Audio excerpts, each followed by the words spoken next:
So I've really focused on how to make that happen, but also to make sure that we take action, because you've heard so many beautiful philosophies today, and I think philosophy is what gives us the quality of life, but only if we act on it, right? It's philosophy and strategy with action. A philosophy you don't act on is a dead philosophy. And so the secret is getting yourself to do it. And the problem is we all have trained, we've been conditioned and trained to learn in a passive state, which does not make you use what you learn. And it comes from going to a 20th century school, which virtually everybody in this room did. What happens in a 20th century school? What'd you learn? The bell rings, and what are you supposed to do? Tell me quick. You're supposed to report to your desk, your position. And why do they want you to do that as soon as the bell rings? And by the way, when it rings and you go to your position, what are you supposed to do? Initiate, make things happen, start a conversation? Now, what are you supposed to do when you got to your desk? What? Sit down. Sit down and what? Shut up. Don't talk to your neighbor. Don't do anything until you're told what to do. How many of you own your own business? I'm curious. Wow. Huge sum. How many of you in your own life are not willing to just wait for someone else to tell you what to do? Either way. If you're in business, you wait for someone to tell you to do, you're out of business. If you don't talk to your neighbor today, there's no connection, there's no impact, there's no anything. Whatever you sow, you shall reap. Fairly blunt, hopefully clear. Here's my first suggestion on the law of sowing and reaping. Don't try to beat it. You might as well try sitting on the sun in the morning. Keep it from coming up. You'll have better luck. Whatever you sow, you reap.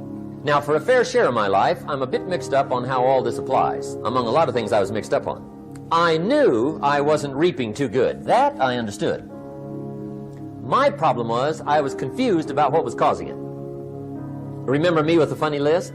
I thought those are the reasons why it isn't working out well. And then Mr. Schoaf gave me the clue that helped me figure it all out. He said, Mr. Rohn, I have another answer for you. There's another way to quote this law that'll show you where the problem is so you can go to work on it right away.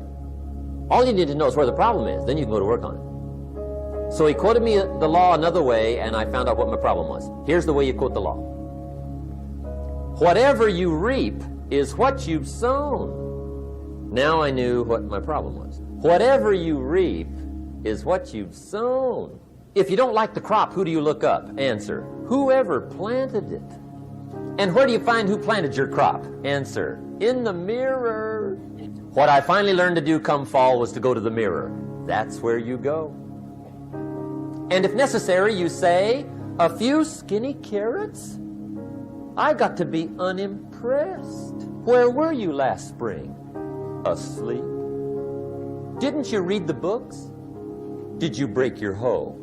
If you sit and learn in a passive state, as you have today, it feels really comfortable, it feels really beautiful, and you take it in, you feel all the emotion. But the problem is there's no sense of action tied to it. So if you're sitting here right now, and let's say we're talking, you're like, this makes sense, or yeah, I want to apply this, or this, I think this would make a difference in my relationship, or damn, he has big teeth, whatever you're thinking right now while you watch me, right? But if you're sitting here and you're in a great state, but you're learning like this, you might go, that's really important, I'm going to do that. I really am. And later on, your brain will go, I need to do that. I really do.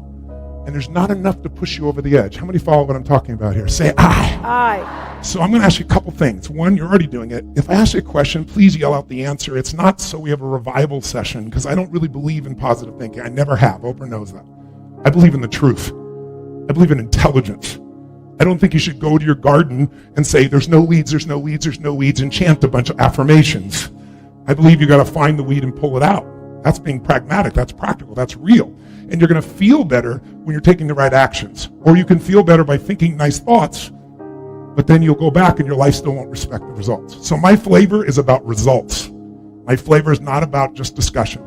And so it might feel a little bit jolting to you because I've watched some of the talks and they're so laid back and so enjoyable.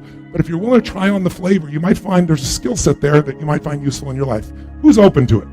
Say aye. Aye. Then if we yell back the answers, the other value is research shows if you sit and listen passively, in 30 days you'll remember 10% of what I said, which means I wasted your time, I wasted mine. I don't want to waste your time or mine, and you don't want to waste yours. I came here with a heart saying, I don't come here to give a talk. I come here to make sure you have the chance, if you want to change your life today without any exaggeration or hyperbole in that statement. Because what changed, thank you, give her a hand. Let's do it. I like that. Some people never will have much. They're too cautious. Now, you can also be too reckless, but you can also be too cautious. This is called the timid approach to life. And my caution was always the risk. Risk used to drive me right up the wall. I used to say, what if this happens? It's called the language of the poor. What if this happens? And on top of that, if this was to happen, look at the fix I'd be in. I better not try. I could always ace myself out. Then I'll tell you what changed my whole life when I finally discovered it's all risky. The minute you were born, it got risky. If you think trying is risky, wait till they hand you the bill for not trying. If you think investing is risky, wait till you get the tab for not investing. See, it's all risky. Getting married is risky. Having children is risky. Going into business is risky. Investing your money is risky. It's all risky. I'll tell you how risky life is. You're not going to get out alive. That's risky. The Englishman says, well, if that's the way it's going to work out, let's give it a go. Right, that's what it's for. Give it a go. Somebody says, yeah, but I'm looking for safety and security. Fine, then huddle in a corner. We'll cover you with a sheet, bring you 3 meals a day.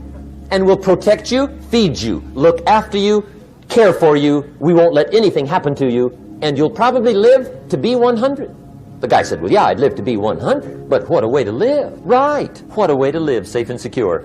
Don't ask for security, ask for adventure. Better to live 30 years full of adventure than 100 years safe in the corner.